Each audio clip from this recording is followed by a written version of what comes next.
WagerTalk even before the game is played with our Wager Rewards program. How does it work? Simple. Earn wager rewards on every purchase made at WagerTalk and Sports Memo. Those wager rewards can be converted into wager bucks on the first of every month. There is no additional fee to participate, and no additional details are required outside your valid WagerTalk or Sports Memo membership. On the first of each month, 5% of your wager rewards will be converted to wager bucks, which are available to purchase on all future purchases. Doesn't it feel good to be part of a rewards program with no additional hoops?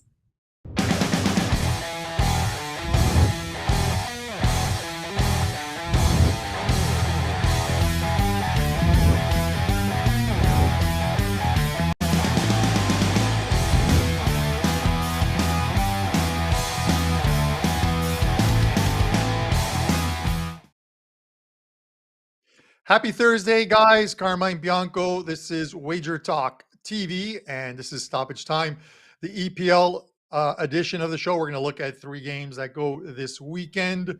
With me from WagerTalk.com, it's Nick Borrman and Kevin Dolan, and from Sports Memo, Pavlos, Laguretos. And Champions League is done. The final match day finished off yesterday. The draw for the knockout stages, which will be played in the new year, for that one will be held on Saturday the 7th, I believe, or is that Monday the 7th? I think that's Monday the 7th, but November the 7th, regardless, is when the draw will be held, and we'll have some matchups, and then we'll probably have a knockout stage show to discuss. But right now, we've got some EPL action, and let's bring in the boys. Nick, what is going on? You had a pretty good day in Champions League yesterday, I see. Yeah, I had 4-1 day, 1 corner short of a 5-0 day. Very, very solid, and feels good after how pissed off I was on Tuesday when I lost my 5% on the Tottenham under with that stupid goal that game should have been over. Blah, blah, blah. Anyway, but things are good. Phillies, they got no hit last night. That only means they're going to get 10 hits tonight, and we're going to go up 3-2, so that's great. And then, of course, the Union are going to bring home the cup this weekend. So things are good, Carm. Looks like you had a good day, too, a 5% winner, correct? Yep. I always enjoy trying to fade Juventus, but I released it on the weekend, Nick, last weekend, of course, when there was word of a bunch of injuries to the team that weren't yet published. So I thought with a big game ahead this coming weekend, the Italian Derby, as it is at home against Inter Milan, that we'd probably see some youngsters feature with a few of the regulars. And that's I'll give Juve credit. They probably played better with the youngsters in the lineup than they would have had the regulars been in there. That was quite the nail biter. PSG actually really seemed disinterested in that game, considering they needed to win the game and then probably score a few extra goals in order to avoid the goal differential loss to Benfica and get that top spot. But Benfica ran it up on the road against Maccabi Haifa and ended up winning that group. So it'll be interesting because PSG could very well draw Bayern Munich or Man City in the next round. Kev, what's going on? Yep. Yeah, all good, Carmine. Split night for me last night in the Champions League. We had Benfica, which, they obviously rolled over the top of Maccabi Haifa, but, Chelsea couldn't get the cover in the other game, which was disappointing. So 1-1 night for me. But, apart from that, look, I know this is the soccer show, but we had another winner in the NBA last night. 21-9 run now, last 30 plays. Number 1 in total profit last 4 years. Number 1, and, maybe it's because I'm Irish. Maybe it's because, people think I belong at the front of a cereal box or something. But look, if you've been rolling with me in NBA over the last 4 years, you're definitely not complaining. Hitting nearly $15,000, I believe, on $100 units. So 50% offer still up at WagerTalk. So that's up until November 13th. And looking for another big week ahead this week. All right. Great to hear. I am looking at my cell phone. Doesn't seem to be. I didn't get any text message on this great NBA streak of yours, so this thing is useless. I might as well switch to Samsung instead of iPhone. Iris reception, Carmen. Iris reception. It's kind of like Marco's horse tweets that never make it past the border. Every time his horse wins, he posts a video, and I don't have a text message of it. But with that said, Pavlos, we're going to come and visit you one day. We're talking about it in production before the show started. We're going to come to Greece and visit you, man. Don't worry about it. But how was your week so far?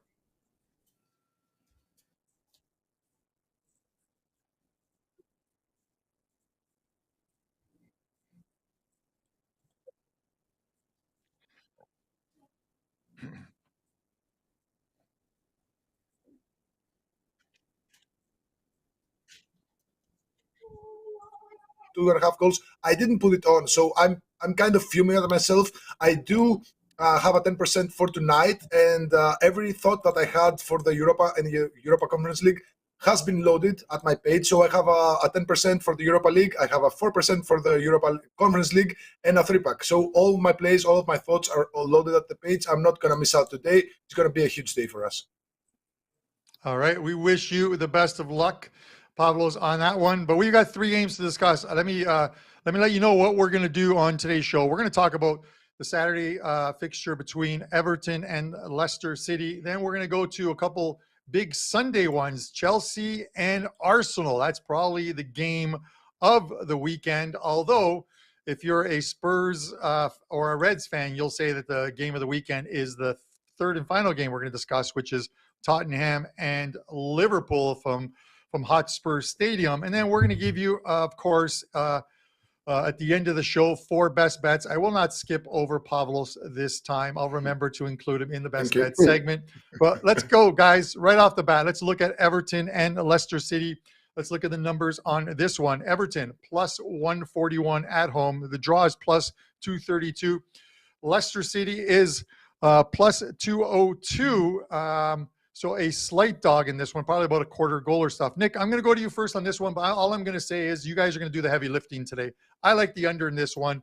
It is tough to take any overs in an Everton game, especially a team that is averaging less than a goal a game this season and are allowing about less than a goal a game per season. I think in 6 games at home thus far, there's been a total of 10 goals scored in a domestic league play. So under 2.5 for me. Nick, where are you going? The total, Carm, for me here is a tough one.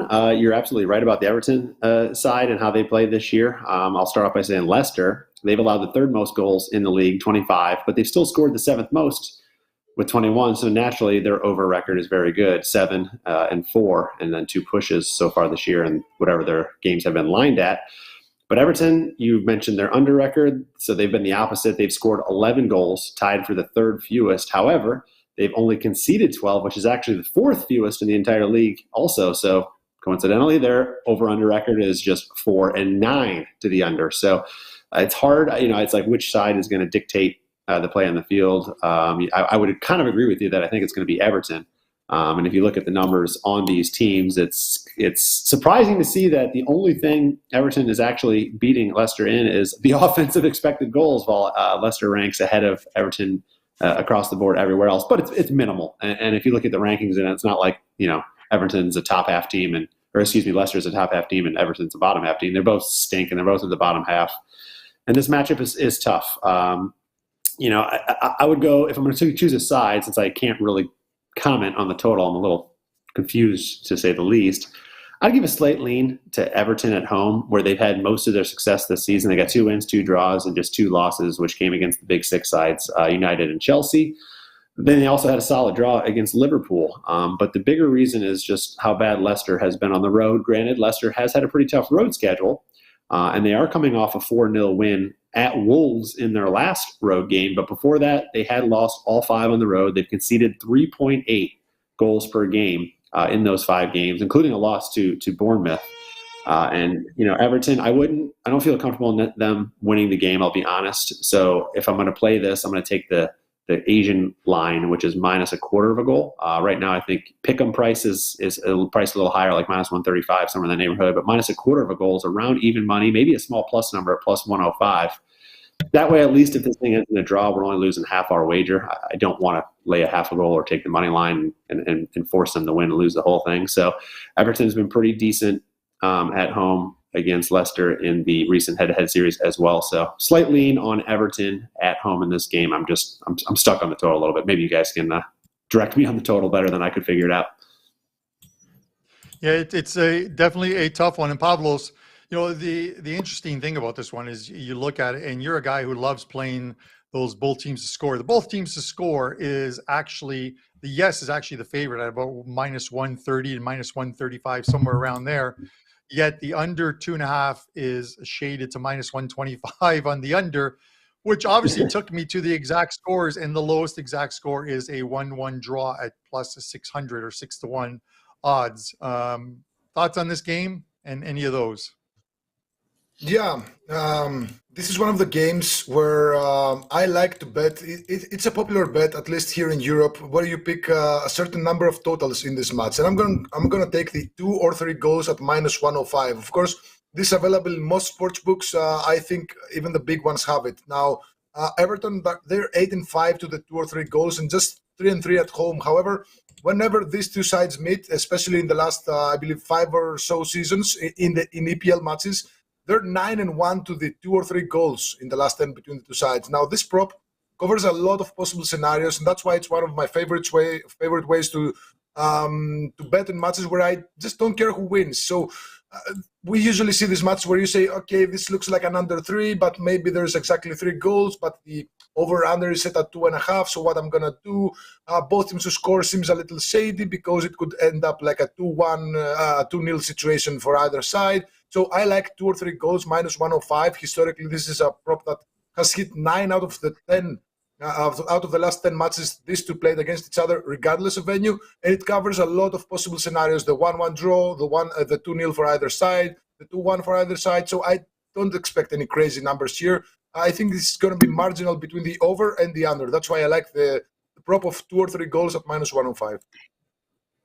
And that is actually a very interesting bet, Pavlos. I'm going to look to see which one of my books offers that and probably jump in on that one as well, too. Kev, you've got the final word in the first game. As always, give us your thoughts.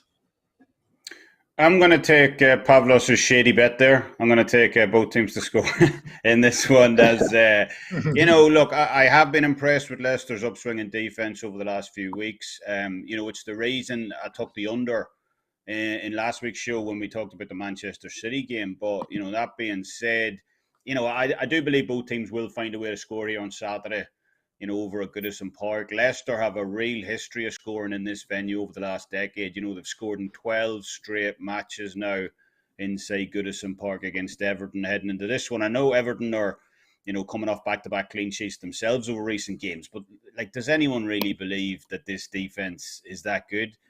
The data certainly doesn't. Everton ranked 4th from bottom in overall defensive XGA this season, 3rd from bottom in expected goals differential as well. So, like I said, I do believe Leicester will find a way to score here. And by the same token, while Everton have struggled over recent games, offensively, they've struggled to score. They've scored in 7 straight head-to-heads now against Leicester heading into this game, and they've averaged a full XG goal or more in each of the last 6 games as well. So, I'm going to take goals in this one. Not sure if it'll get over the total or not. You mentioned at the start, Carmine, that 1-1 correct score. That looks very likely as well. So, I do think both teams find the back of the net here. So that's what I'll be on for this weekend. All right. Kevin Dolan of WagerTalk.com. Kev is going to be on Puck Time today, top of the hour, 11 o'clock. We shipped off Andrew to Ireland, and we're bringing one of theirs to the show. So it's like one of those witness things, or one of the people that have been detained in Russia and Canada. You sort of trade prisoners and stuff. So we'll get Andrew back next week. But Kev is going to be on Puck Time. Looking forward to it. So I'm going to throw this out there for you guys. If you want 7 days all access for Kevin Dolan, and he's cooking right now, as he told you, in NBA, and of course there is soccer and football up this weekend. You can get $30 off a 7-day all access for Kevin Dolan over at WagerTalk with the code PT30. PT30 will get you $30 off his 7-day all access and turn it into a $69 package or less than $10 a day.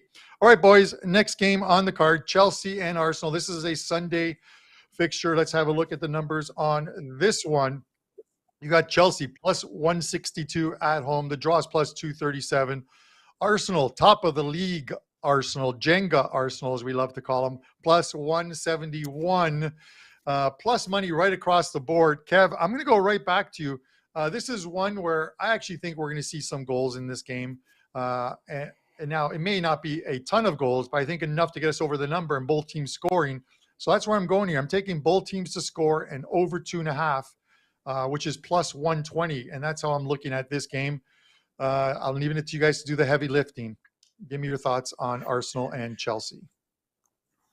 You know what's funny, Carmine, because I think we've all kind of developed a kind of personality on this show in terms of how we kind of approach games, evaluate games, the value. As much as it pains me to say it, I more than often find myself agreeing with Nick because I follow XG.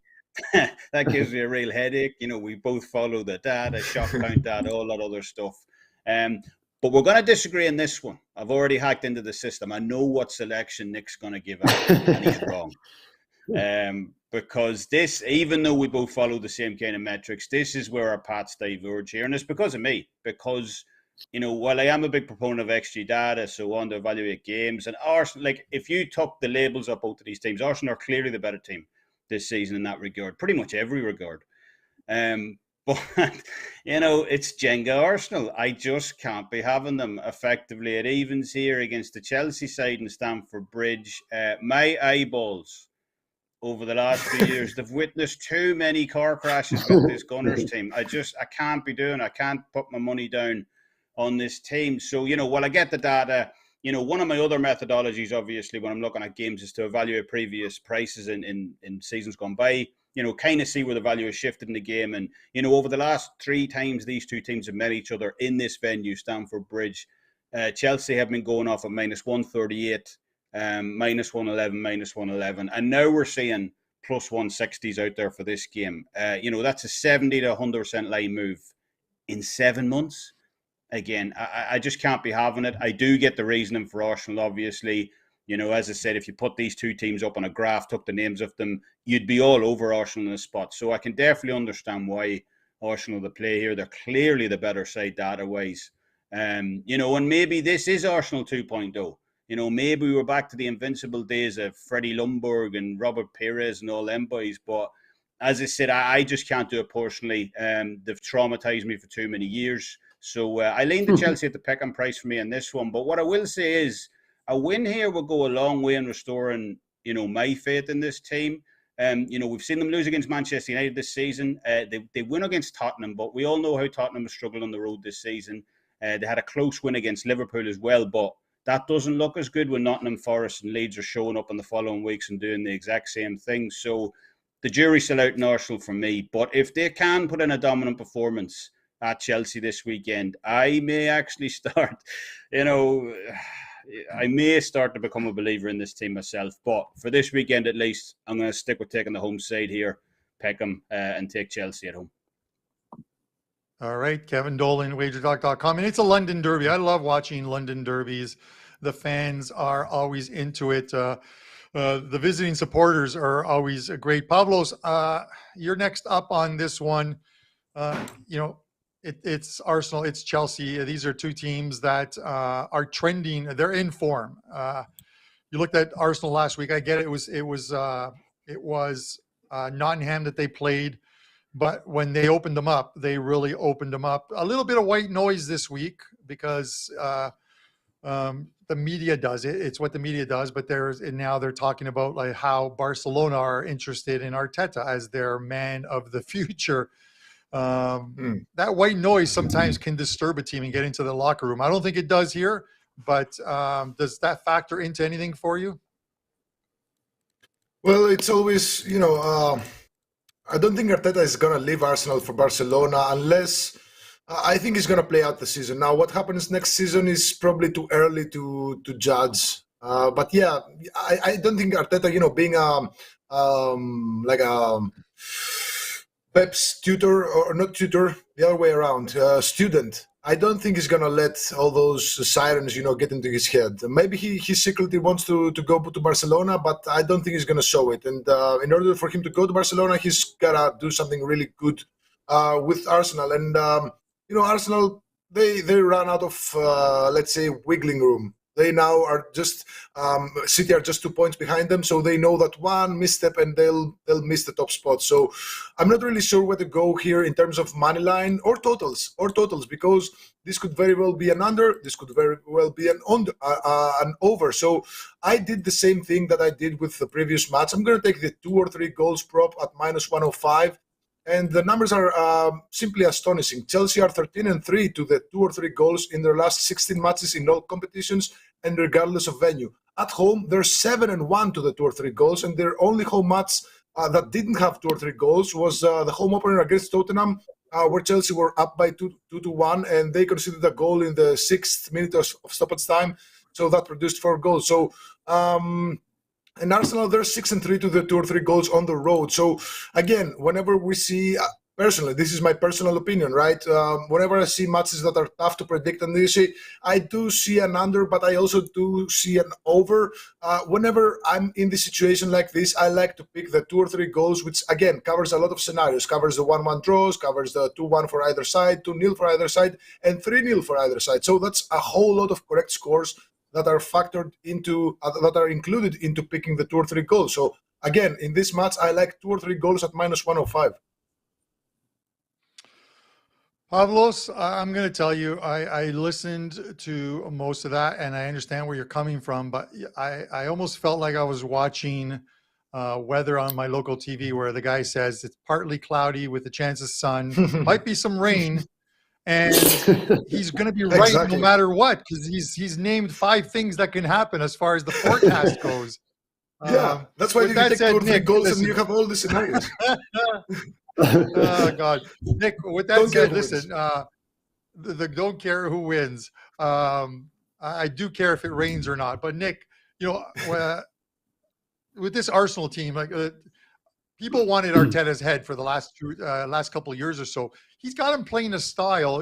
Having been the understudy for Pep, he's got him almost playing the same way. Their ball movement. Their quick passing in the offensive zone, where a guy finds open space and they somehow get it to him and they're scoring. It is something that I haven't seen since the City days of 3-4 years ago, where they were scoring also a ton of goals with sort of that false 9. I'm enjoying watching how they're playing right now. Are you going to look at an XG in this game? Well, I mean, for everybody to know, we might as well put the numbers up on the screen to kind of mention that. And Kevin is right. I mean, at almost every metric, pretty much every metric, offensively, defensively, Arsenal is right there near the top, behind pretty much only Man City. A couple times they're behind Liverpool as well. And Chelsea, we know the season that they've had. Now, granted, it's changed a little bit with Potter as manager, and they do seem to be getting better. I think what's worked for Arsenal so far is that they're in the Europa League, right? And they've been able to rotate their lineup a lot more than Chelsea has playing in the Champions League, and I think that certainly helped them over the course of 3 months that they've been playing. And Kevin said it already. I do disagree on the side on this one. I have to go Arsenal, only because they've just been playing so well. I've watched a lot of their games. I've watched a lot of Chelsea's games, and at times I've just been scratching my head as to what is Chelsea doing on the field? And they just don't look good against teams that they should be controlling the games against. They're just not. Sometimes they find a way to win them, but they're just not playing and controlling the games. And then you look at Arsenal, they're doing the exact opposite. They are winning, even when they don't, they probably should have. And they're playing very, very well together. And Arteta's got that team playing very, very well together. I'll mention that Arsenal are 7-4 so far this season. Against the spread. As far as the total goes, both teams have been playing to overs. Arsenal's 8-4 to the over, Chelsea 7-4-1. So if you're looking into the goals, perhaps that trend can continue here. But as much as we joke, and Kevin mentioned it already about the Arsenal that we've seen in years past, and when you want them or you get count on them the most to do something and they don't. The one small consistency, I guess you can call it, that they've had is they seem to play well against Chelsea, and they seem to play well when they make this 7.5-mile trip to Stamford Bridge. So they're unbeaten in the last 3 trips here. They got 2 wins and a draw. In the last 6 overall meetings, Chelsea's only won 1 match. So for whatever reason, the Gunners just play well against the Blues. And I like the trend to continue. Again, if I'm laying goals here, if it's minus even a quarter of a goal, I'm probably not doing it. But at the pick'em price, knowing that we have that draw, which is a likely scenario, kind of in our back pocket to bail us out, I feel pretty good here. The one last thing I'll say that I guess might back up Kevin's play on the pick'em line is there's been 12 situations so far in the Premier League with games lined as a pick'em, and the home team is 8-3-1 in those situations. So it doesn't really mean anything, but I just wanted to throw that stat out here that home teams tend to cover these lines more often than not when it's this close. But I'm going to go the opposite way. I think the Gunners can find a win. If either team's going to win, I think they're more likely. And Kevin, I appreciate the kind words you said when you were talking about how you do agree with me a lot. All I really heard was how good looking you thought I was. So I appreciate that, but I disagree with you here. I'm going Gunners. Yep, I heard that too, Nick.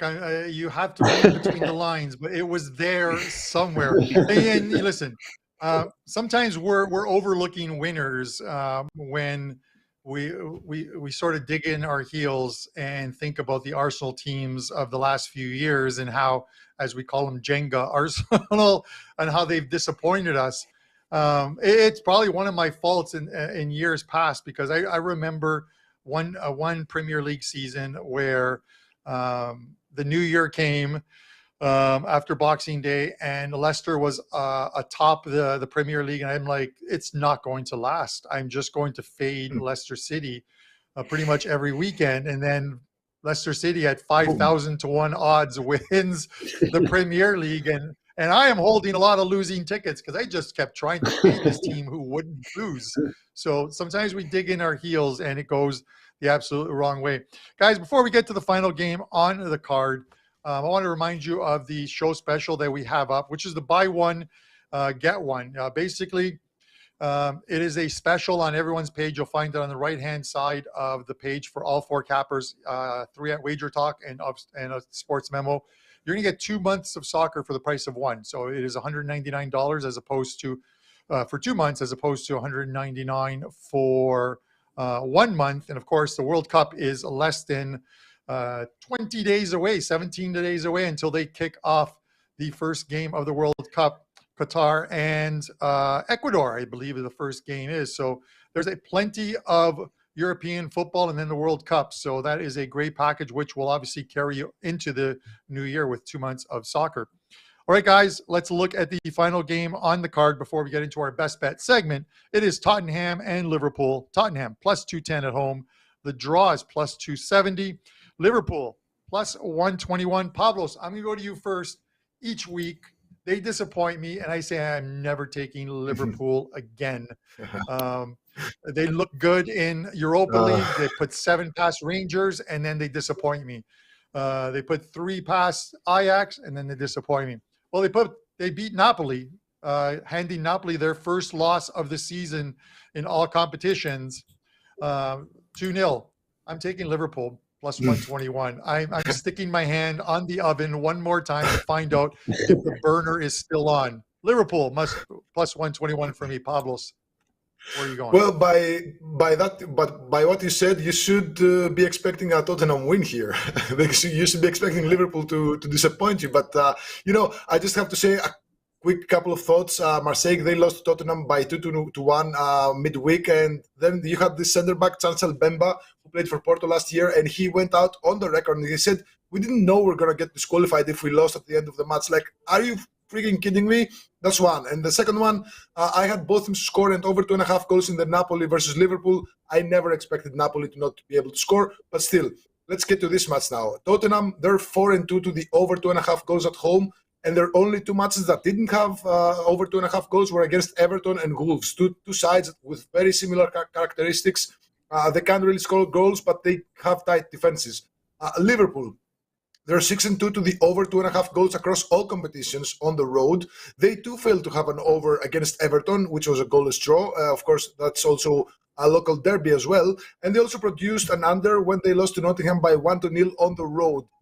They have away overs in all 4 matches against good sides, against Manchester United, Napoli, Arsenal, and Ajax. And in this head-to-head, we have both teams to score and over 2.5 goals in 8 of the last 10 regardless of venue, and that same prop is 4-1 in London. So, excuse me, but I don't care who wins. I'll take both teams to score and over 2.5 goals, -110, and sit back and relax. Sit back and relax. Don't care who wins. We're going to get those T-shirts printed up, and they will be in our store for purchase. Nick, I'm going to go to you next on this one, and he makes a good point. You look at these teams, and the last 9 or 10 times they've played against each other, and both teams find the score sheet. Both games last year ended in stalemates, 1-1 and a 2-2 draw. Where are you going here on this one? Well, let me throw another trend at you over the last 10 games. Tottenham has not beaten Liverpool in 10 straight meetings. So you got 7 Liverpool wins, you got 3 draws. So keep that in mind too, as well as you're looking at the side. And that's a big reason I agree with you here, Carm. On Liverpool, I'm going to go safer with this. You can get the Asian handicap -1/4 goal. At least that way, if it does end up in a draw, we're only losing half our wager. But you're paying -120 or so instead of getting a plus price. But I like Liverpool as the side. Now, I will warn, there's a chance I'm a bit jaded on Tottenham right now. They've screwed me twice. Last weekend, Bournemouth they were up 2-0. Of course, they come back in the second half, score the winning goal in the 92nd minute. And then I've bitched enough about the Champions League match on Tuesday with a 5% play on the under. And, of course, they score in the 95th minute. So I do hate the Spurs right now. And I'm hoping that's not confusing my thought process here. But I do think Liverpool can win this game. I kind of like to – I'll take a page out of Kevin's book and – comparing lines, or at least what I think the line would have been had these teams played first week of the season. I think Liverpool's easily -120, -130 on the road in this situation. So I think the value is starting to come off of, or I guess not the value, but the overprice is starting to come off of Liverpool a little bit because they haven't had the best results. And you look at their defensive numbers, that's clearly where they've been struggling. But when they need a win, they go in and they beat Man City 1-0. So it's not like they can't show up and get a game that they need and win there. Offensively, every number across the board is it's very good. In fact, they rank first in total shots per game, and then they're second in expected goals and shots on goal. And so offensively, they're there. It's just the one number that just really looked weird for them is their expected goals allowed rank 17th in the league because they give up by far the most expected goals per shot in the league, that ratio, that average. So they're giving up quality chances when they do give up chances. But again, I mentioned the Man City 1-0 win. When they need a win, they can keep somebody off of the scoreboard. So a lot of trends pointing at Liverpool here, and it's just Tottenham just hasn't figured them out, and I don't know that they're going to hear. The one caution I'll throw out there is Liverpool has been the most overrated team in the Premier League this year, 2-10 against the spread this year, easily the worst record in the league. But I think this line is finally one where that overvalued price has kind of corrected itself. So I'm going to take Liverpool -1/4 goal. If you want to play the plus price, as you mentioned, Carm, that's fine too, but I'm just going a little safer. Yeah, and they have been a money burner. Kev, I'm going to give you the final word on this one. I just look at it and watching that game that Nick does not want to discuss any further, which was the Marseille and Tottenham game. That whole 90 minutes in that group was absolutely phenomenal of who was qualifying, who wasn't qualifying. It literally changed every 5 or 10 minutes, it seemed. And then at the end, you could tell the Spurs literally left it on the field. They were exhausted at the end of that game. And I just wonder, leaving it on the field, having won the group, like how do you quickly recover to play such a big game on the weekend and one against this Liverpool team? Well, I had Marseille plus +1/4 goal in that game, so it literally went from a winning ticket to straight in the trash in 20 seconds. So I share that pain. It is a tough situation for Tottenham. I have no play in this one. I don't even have a lane, to be honest. I was looking at this game. I could see Liverpool winning, Tottenham covering, over/under. The data, as Nick said, points towards Liverpool. But, when you look at that 5-game form table for both teams, Liverpool are down in 17th in the table away from home. Tottenham sitting 3rd at home. We know how good they are at home. So even if they're a bit jaded, they tend to pick it up going back to North London. So I just have nothing on this game. Complete blank for me and a pass. All right. There's nothing wrong with passing on the game. And I don't want to be the guy who sort of rubs it in or pours a little salt on the wound. I did have a futures bet on Tottenham to win that group. So that goal kind of worked out for me. I apologize to you guys. Um, Just I'll take me make out it to up to dinner, you Carm. sometime in the future, whatever. But I'm kind of glad that goal happened. But I didn't know what you guys had going on in that game, so I cheered for that goal and felt just a touch of remorse afterwards for you guys. So at least we're on the same page, guys. Let's get into our best bet segment of the show. Pavlos, I will not jump over you this time. All right, buddy. Nick, I'm going to start with Hopefully. you. A big weekend for your Philadelphia is just hopping right now. You guys got the Phillies playing tonight, Game 5. You have got the undefeated Philadelphia Eagles playing tonight on Thursday Night Football, and then of course the weekend you have the Philadelphia Union in the MLS Cup final. And listen, I have been to 2 MLS Cup finals here in Toronto. One against Pavlos's, both against Pavlos's Seattle Sounders. The first one we lost in penalty kicks. The second one we won. I got to see the team hoist that trophy. So it is a big time. You're a big football fan, so you're going to enjoy that game. So give us an MLS final play. Yeah, it's an exciting time to be in Philly for sure. And I'm the one that always reminds everybody that talks about Phillies. I'm like, come on, don't forget about the Union. Oh yeah, Union too. So that's where I'm going here. I may be jaded. Another game I'm jaded on just because I'm a huge Union fan and I have a season-long ticket, 16-1 on them to win. So I'm going to avoid the side or the total in this best bet, and I'm going to go with the goal scorer. And that's Daniel Gazdag. It's kind of been a tale of 2 seasons for him. He's been on a tear the second half of the season. He scored 7 goals in the first 19 games this year, but since the end of July, he scored 16 goals in the last 17 games, including their last playoff game against New York City FC. He didn't score in the first one against Cincy, which was a 1-0 win, but he did score on the last one, the Eastern Conference Final, 3-1. And this is all about the number here. Player props, everybody kind of knows they can vary big time book to book. DraftKings has Gazdag plus 185.